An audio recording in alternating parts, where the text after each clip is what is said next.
इस कहानी की शुरुआत में हमें बताया जाता है कि नेजा और आओबिंग ने मिलकर स्वर्ग के आक्रोश का सामना किया, पर उनके शरीर नष्ट हो चुके थे। इसीलिए मास्टर ताइजेन ने अपने जादुई इंद्र कमल में उनकी आत्मा को बचा लिया। गांव के सभी लोग वहां आ चुके थे और वो उन लोटस से एक हाइजेनिक कमल जल तैयार कर रहे थे, पर नेजाओ कुछ गड़बड़ लगती है क्योंकि लोग गंदी चीजें उसमें मिला रहे थे। और अब कमल जल में ताइजेन उन दोनों की सोल को भेज देते हैं। पिंग अपने तराशने की कला का इस्तेमाल करके उन दोनों की बॉडी को पहले की तरह ही शेप दे देता है, पर उनकी बॉडी अभी सख्त नहीं हुई थी, जिससे वो ठीक से मूव भी नहीं कर पा रहे होते। ताइजेन कहते हैं कि तुम दोनों अभी अंडर कंस्ट्रक्शन हो, इसीलिए हिलो मत। अब वहाँ पर महाराज और महारानी भी आ जाते हैं। महाराज कहते हैं कि हमने सेना तैयार कर ली है ताकि हम शेन का सामना कर सके। ताइजेन कहते हैं कि अकेला शेन गोंगबाओ हमारा कुछ नहीं बिगाड़ सकता। तभी नेजा अपनी बॉडी से बाहर आ जाता है और कहता है कि आपने हमें पुराना रूप क्यों दिया, आपको मुझे एक नया रूप देना चाहिए था जिससे मैं और भी शानदार लगूं। महाराज और महारानी को भी ऐसा ही लगता है। पिंग नेजा के अनुसार उसकी फिजिकल बॉडी में बदलाव करता है, पर महाराज महारानी चाहते थे कि नेजा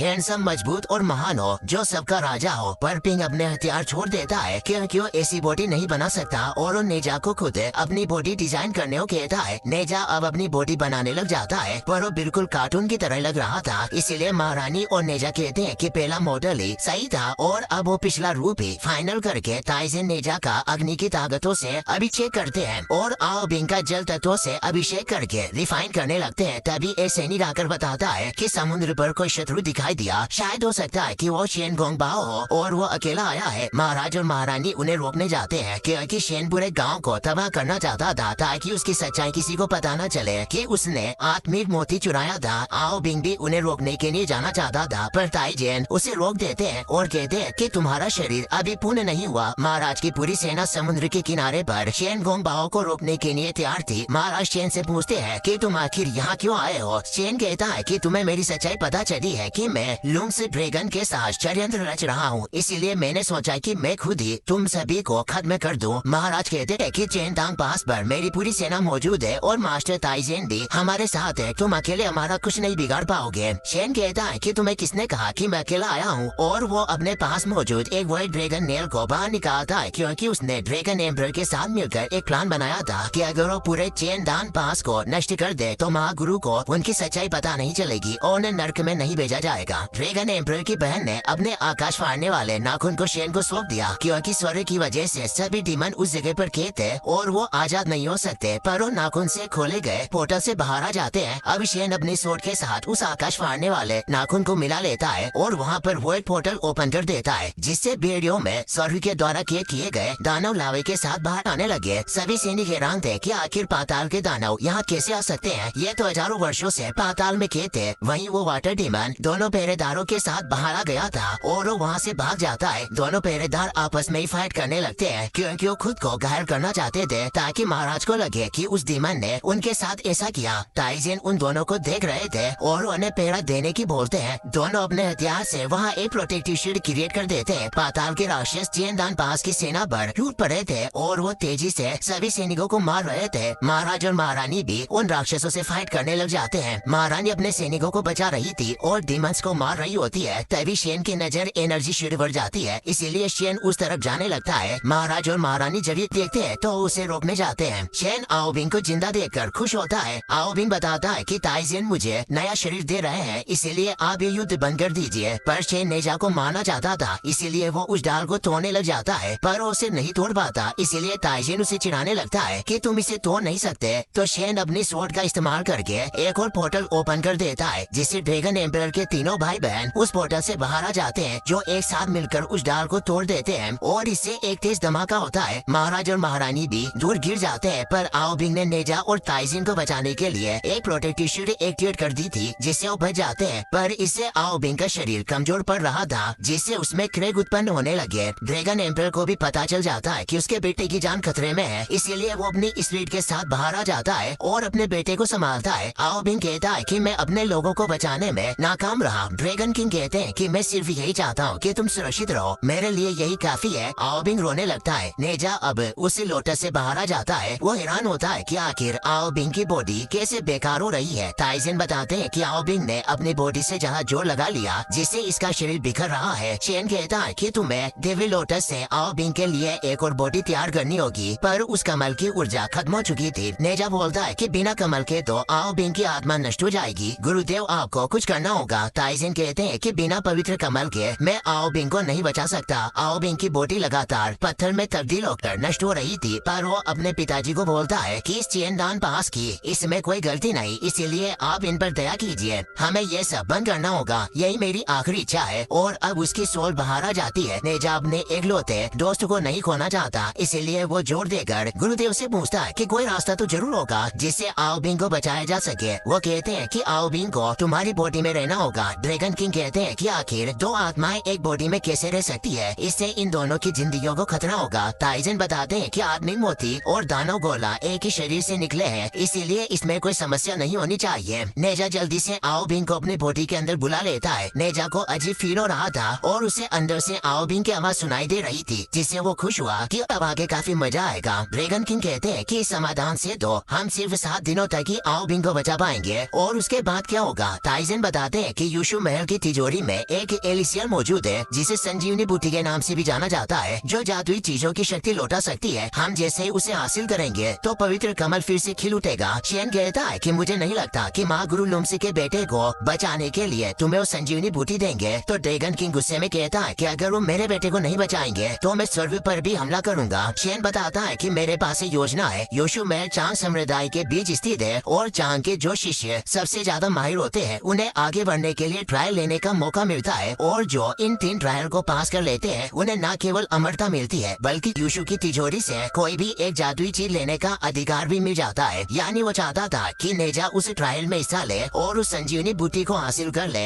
नेजा खुश होता है क्योंकि इससे वो भी अमर बन जाएगा और नेजा और आओ बिंग दोनों की जान बच जाएगी। पर महाराज को ये ठीक नहीं लगता। वो कहते हैं कि हमें सच्चाई की राह पर चलकर महागुरु के आगे प्रार्थना करनी चाहिए। इससे ड्रैगन किंग गुस्सा होते हैं और वो अपने एक साथी की मदद से महाराज को पकड़ लेते हैं और कहते हैं कि अगर मेरा बेटा मर गया तो उसके साथ तुम्हारा ये चैनदास पास भी राख हो जाएगा। अभी भी उसके राक्षस गांव वालों को मारने में लगे हुए थे। नेजा गुस्से में ड्रैगन किंग से कहता है कि आओ बिंग मेरा दोस्त है और मैं उसके लिए कुछ भी करूंगा, लेकिन अगर मेरे चैनदास पास को कुछ हुआ तो तुम्हारे ड्रैगन के लूम से पहले इसका कोई भी डिमन जिंदा नहीं बचेगा। ड्रैगन किंग महाराज को छोड़ देता है और बताता है कि नेजा और ताइजेन के अलावा कोई भी चैनदान की सीमा से बाहर नहीं जाएगा। 7 दिनों के अंदर अगर आओ बिंग ठीक नहीं हुआ और मेरे इस हमले की खबर बाहर गई तो चैनदास पास हमेशा के लिए राख हो जाएगा। और वो शेन से बोलता है कि मुझे अपने इन ड्रैगन भाई बहनों पर भरोसा नहीं और न ही मैं अपनी सोल पावर से इस जगह पर बाहर रह सकता हूँ, इसीलिए शेन तुम्हें ही चैनदान पास की पहरेदारी करनी होगी। शेन उनकी बात समझ जाता है। गाँव के सभी लोग भी नेजा को अलविदा कहने के लिए आए होते हैं क्योंकि नेजा मास्टर के साथ यूशु पैलेस जाने वाला था। गाँव वाले अब नेजा से काफी खुश थे क्योंकि उसकी वजह से चैनदान पास बच जाएगा। और गाँव के बच्चे भी बोलते हैं कि युवराज आज से हमारी दानव बख्श गैंग का नाम नेजा गैंग होगा और हम सभी आपके आदेश का पालन करेंगे। पर नेजा तो उनके साथ खेलना चाहता था, पर कोई उसके साथ शटल को गेम खेलने को तैयार नहीं होता क्योंकि नेजा की पावर बहुत ज्यादा थी। महाराज उसके साथ खेलते हैं पर उन्हें चोट लग रही थी, जिससे महारानी भी आगे आ जाती है। पर नेजा समझ जाता है कि उसके माता पिता उसे खुश करने के लिए कुछ भी करने को तैयार है और अब उसके जाने का वक्त हो गया था। महारानी उसे हक करने लगती है पर सभी गाँव वाले देख रहे थे, इसलिए नेजा उन्हें हक नहीं करता और अपना सामान लेकर ताइजेन के साथ वहाँ से निकल जाता है। रास्ते में ताइजेन महारानी का पैक किया हुआ खाना मजे से खा रहे होते हैं। वो नेजा से कहते हैं कि क्या तुमने ट्रायल के बारे में कुछ सोचा कि तुम उन्हें कैसे पास करोगे। नेजा पूछता है कि आखिर इन 3 ट्रायल में मुझे क्या करना होगा। वो बताते हैं कि तुम्हारी साधना की परीक्षा ली जाएगी और तुम्हें धरती के भयानक दानवों जैसे 3 दैत्य राजाओं को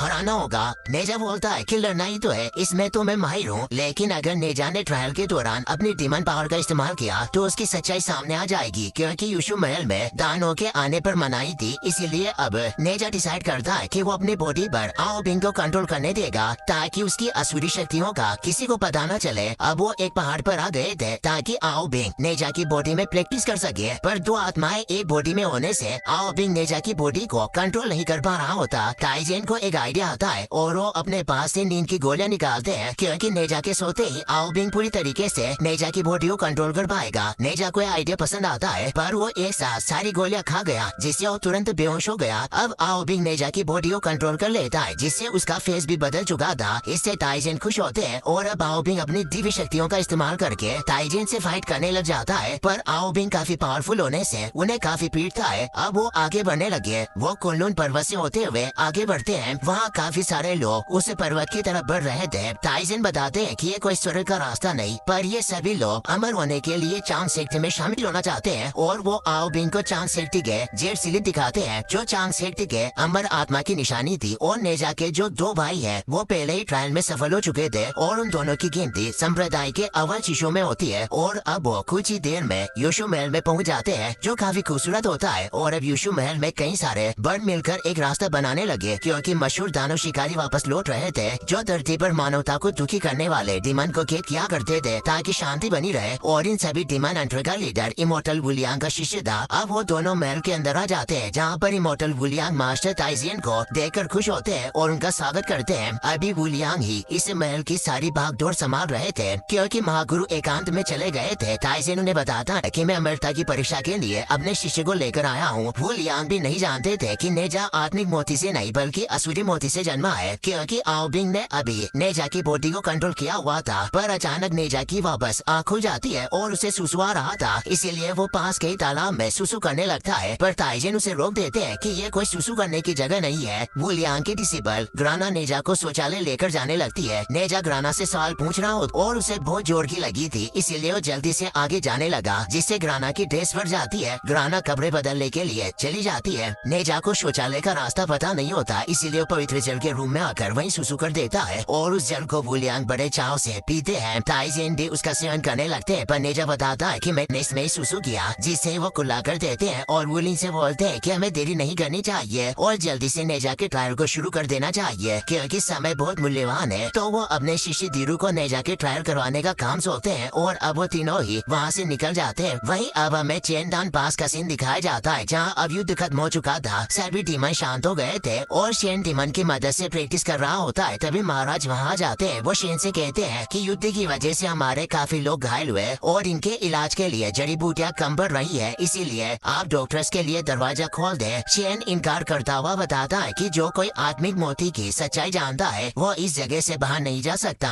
पर महाराज उनसे हाथ जोड़कर विनती करते हैं, क्योंकि वो लोगों को मरते हुए नहीं देख सकते। पर शेन का दिल नहीं पिघलता। तभी एक डीमन आकर बताता है कि हमने एक जासूस को पकड़ा है, जो शहर के बाहर से आया है। वो लड़का शेन का भाई होता है, जिसने अपना बेश बदला हुआ था। शेन उसे पहचान जाता है। उसका नाम जियोबाओ होता है। जियोबाओ उन्हें गले लगा लेता है और कहता है कि आप काफी सदियों से घर नहीं आए, इसीलिए मुझे आपकी याद आ रही थी और पिताजी ने ही मुझे आपको ढूंढने भेजा। आपकी इस कंपस से ही मैं यहाँ पहुँच पाया। शेन उससे अपने पिताजी के बारे में पूछता है कि वो कैसे है। जियोबाओ बताता है कि जब से आप यीशु महल में दाखिल हुए, पिताजी का हौसला काफी बढ़ गया, क्योंकि हमारे गांव में सिर्फ आप ही इमोर्टल बन पाए हो और अब दूर दूर से कई सारे डीमन पिताजी से ट्रेनिंग लेने आते हैं। शेन उसके यहाँ आने की वजह पूछता है तो बताता है कि आपने ही तो मुझसे वादा किया था कि जब मैं इंसानी रूप बदलना सीख जाऊंगा आप मुझे यीशु महल ले जाओगे। पर वो अभी भी परफेक्ट तरीके से भेष बदलना नहीं सीखा होता। जियो भाई को लगता था कि उसके भाई न्याय प्रेमी है और वो किसी के साथ अन्याय नहीं करते और न ही बुराई का साथ देते हैं। पर वो इतने सारे डीमन को देखकर पूछता है कि आखिर आपने चेनदान पास को क्यों घेर रखा है। शेन के पास कोई जवाब नहीं होता। महाराज उस लड़के का दिल नहीं तोड़ना चाहते, इसीलिए वो कहते हैं कि तुम्हारे भैया हमारे चेनदान पास की हिफाजत कर रहे हैं। बुरी शक्तियों ने जब हम पर हमला किया तो मास्टर शेन और समुद्री डीमन ने हमारी मदद की, जिसकी वजह से हम इनके शुक्रगुजार हैं। जियो भाई से काफी खुश होता है, पर शेन उसे कहता है कि मैं तुम्हें अभी यीशु महल लेकर नहीं जा सकता, क्योंकि अभी मैं टॉप 12 इमोर्टल में शामिल होने की तैयारी कर रहा हूँ। तो जियो भाई भी मान जाता है, पर वो काफी दुखी हो गया, इसीलिए शेन उसे अमरता की गोलियां देता है और अब जियो भाई वहाँ से चला जाता है। शेन महाराज के साथ के लिए उसे थैंक्स कहता है और अब शेन भी गाँव वालों की मदद करने के लिए तैयार था, इसीलिए अब वो खुद जरूरत की सभी जड़ी बूटियों को लेकर आता है। वहीं अब हमें डाको के पर्वत का सीन दिखाया जाता है, जहाँ बीवर डीमन रहा करते थे। नेजा को अपने फर्स्ट ट्रायल में उन सभी डीमन को पकड़ना था। बीवर का डीमन लीडर नेजा से लड़ने के लिए आता है, तो नेजा आओ बिंग को जागृत करने के लिए एक नींद गोली खा लेता है। आओ बिंग अब अपने पावर का इस्तेमाल करके एक दीवार को तोड़ देता है, जिससे बीवर लीडर डर गया और वो अपने सेनापति को उससे लड़ने भेजता है। पर तभी नेजा वापस से जाग जाता है, क्योंकि गोली का असर खत्म हो गया था। नेजा और आओ बिंग परेशान होते हैं। नेजा नींद निकालने के लिए बहुत सारी गोलियां खाने लगता है, पर सभी सेनापति नेजा पर हमला कर देते हैं, जिससे वो भागने के चक्कर में बच नहीं पाता और वो पूरी गोलियां उन बीवर डीमन के सूप में जाकर गिर जाती है। सेनापति काफी खुश होता है कि उसने नेजा को हरा दिया। टाइजन और धीरू भी ये सब देख रहे थे। धीरू कहता है कि शायद हमें परीक्षा बंद करनी चाहिए। मुझे लगता है कि नेजा को थोड़ी और मेहनत मेहनत करने की जरूरत है, पर ताइजन उसे कहते हैं कि नेजा शरारती है तो वो सिर्फ दानव से खेल रहा है और कमजोर होने का नाटक कर रहा है। नेजा देखता है कि उसकी सारी गोलियां सूप के साथ मिल चुकी थी, इसीलिए नेजा उसे पूरे सूप को ही पीने लगता है, पर वो बहुत गंदा था। बीवर लीडर को लग रहा था कि नेजा कमजोर है, वो उसे हरा देगा, इसीलिए वो हथियार लेकर नेजा की तरफ बढ़ने लगा। पर आओबिंग के जागृत होने से आओबिंग उसे काफी दूर फेंक देता है और अब आओबिंग उस डीमन को बुरी तरीके से मारने लग जाता है। बीवर लीडर हार मान लेता है, पर तभी नेजा को उल्टी हो गई और वो वापस से जाग जाता है। सेनापति को लग रहा था कि वो नेजा को हरा सकता है और नेजा अपनी आसुरी शक्तियों का इस्तेमाल नहीं कर सकता था, इसीलिए बीवर उसे बुरी तरीके से पीटने लग जाता है। नेजा सोचता है कि मैं ट्रायल में हार नहीं सकता, मुझे अपने माँ बाप और पूरे चेंदान पास को बचाना है, इसलिए वो अपनी की हुई उल्टी को ही पीने का दृढ़ निश्चय कर लेता है। पर उल्टी देखकर ही उसे वापस उल्टी हो जाती है और सेनापति उसे जोर जोर से किक मारता है, जिससे वो पत्थरों के पास जा गिरा और अब पत्थर नेजा पर गिरने की वजह से सभी डीमन को लग रहा था कि नेजा का काम खल्लास हो चुका है। पर नेजा सिर्फ बेहोश हुआ और उसके बेहोश होने की वजह से आओबिंग जाग गया था और अब वो उस सेनापति को बहुत ही बुरी तरीके से मारता है और सभी डीमन के साथ दूर फेंक देता है, जिससे सभी डीमन वहाँ से भागने लगते हैं। पर धीरू अपने सभी साथियों की मदद से उन्हें घेर कर गिरफ्तार कर लिया जाता है। आओबिंग पूछता है कि आखिर आप सबको क्यों पकड़ रहे हो? धीरू कहता है कि ये डीमन इंसानों को तकलीफ देते हैं, इसीलिए हम इन सभी को यीशु महल लेकर जाएंगे, जहाँ इन्हें बुराई के रास्ते से हटाकर अच्छाई के रास्ते पर चलना सिखाया जाएगा। और अब वो सभी डीमन को पकड़कर यीशु महल आने लगते हैं। नेजा ने अपने फर्स्ट ट्रायल को पास कर लिया था। सभी लोग नेजा को देख रहे थे और कहते हैं कि ये जिंजा और मूजा का छोटा भाई है जो आत्मिक मोती का पुनर्जन्म है। नेजा अपनी तारीफ सुनकर खुश हो रहा था, पर एक आदमी कहता है कि ये देखने में बिल्कुल भी एक युवराज की तरह नहीं लगता, बिल्कुल भूत जैसा लग रहा है। नेजा को काफी गुस्सा आता है और वो एक पिलर को काटकर उसे मारने जाने लगा,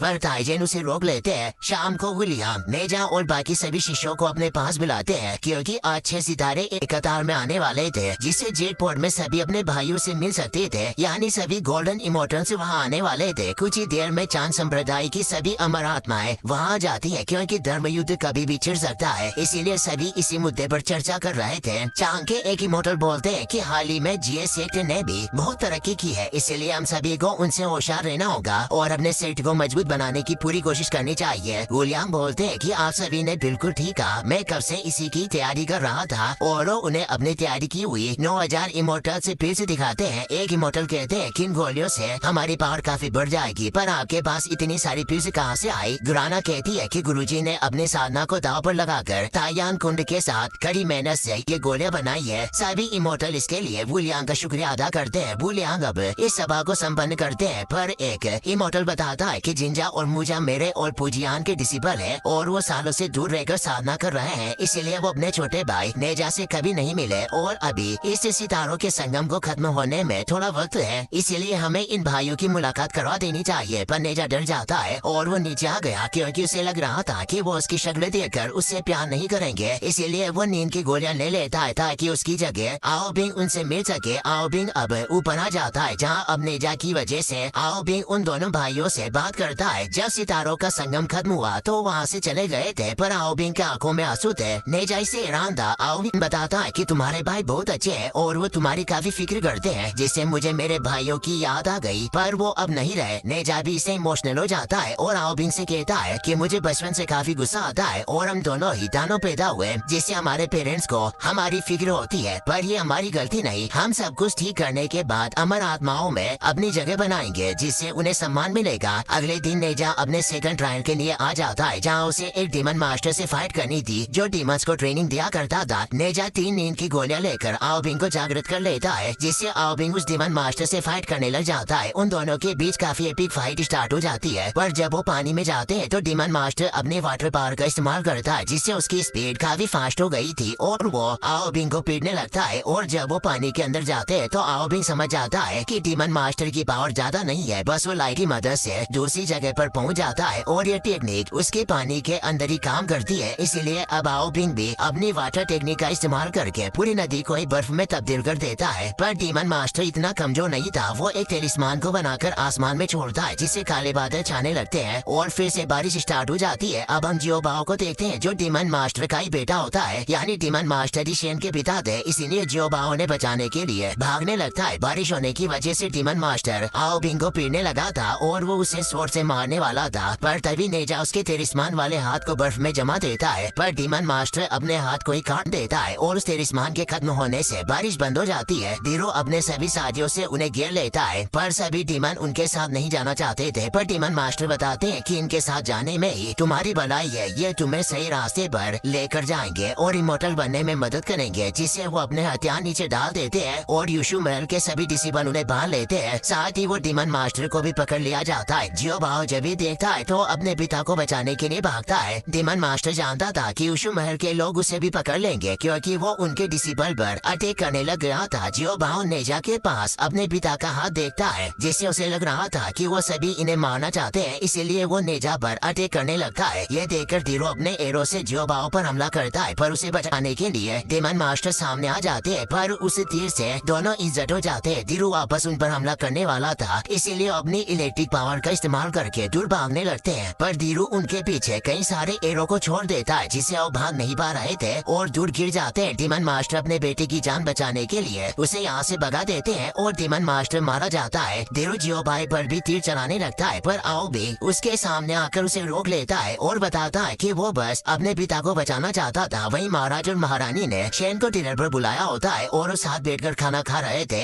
वो समुद्री डीमन को भी महाराज ने काम पर रख लिया था। महाराज कहते हैं कि भले ही दानव है पर दिल का बहुत अच्छा है। तभी वहाँ डीमन जियो भाई को लेकर आ जाते हैं, जो घायल हालत में थे। शेन उसे देखकर परेशान होता है और उससे पूछता है कि तुम्हारा ये हाल किसने किया, तो बताता है कि इमोर्टल्स ने हमला किया, पिताजी का हाथ भी नेजा ने काट दिया और अब जियो भाई की भी मौत हो जाती है, जिससे शेन काफी गुस्सा हो गया। वहीं नेजा के ट्रायल पास करने पर उसे बधाई दी जा रही थी। तभी चेनदान पास के दोनों सैनिक वहाँ जाते हैं, जो बताते हैं कि चेनदान पास पर बहुत बुरा हुआ है। नेजा अपने मास्टर के साथ वहाँ पहुँचता है। पूरा चेनदान पास तबाह हो चुका था, वहाँ कोई भी जिंदा नहीं बचा, सारे लोग मारे गए। नेजा के मॉम डैड भी नहीं बचे थे, जिससे वो काफी दुखी हो गया। उसे लग रहा था कि ड्रैगन किंग ने ही ये सब किया होगा और वो ड्रैगन राक्षसों से इसका बदला लेने का डिसाइड करता है। इसी के साथ ये पार्ट यहीं पर खत्म हो जाता है। नेक्स्ट पार्ट अगर आप जल्दी देखना चाहते हो तो मुझे कमेंट में जरूर बताना और इस वीडियो का 10 के लाइक हम जल्दी पूरा कर देना। Take care, good bye.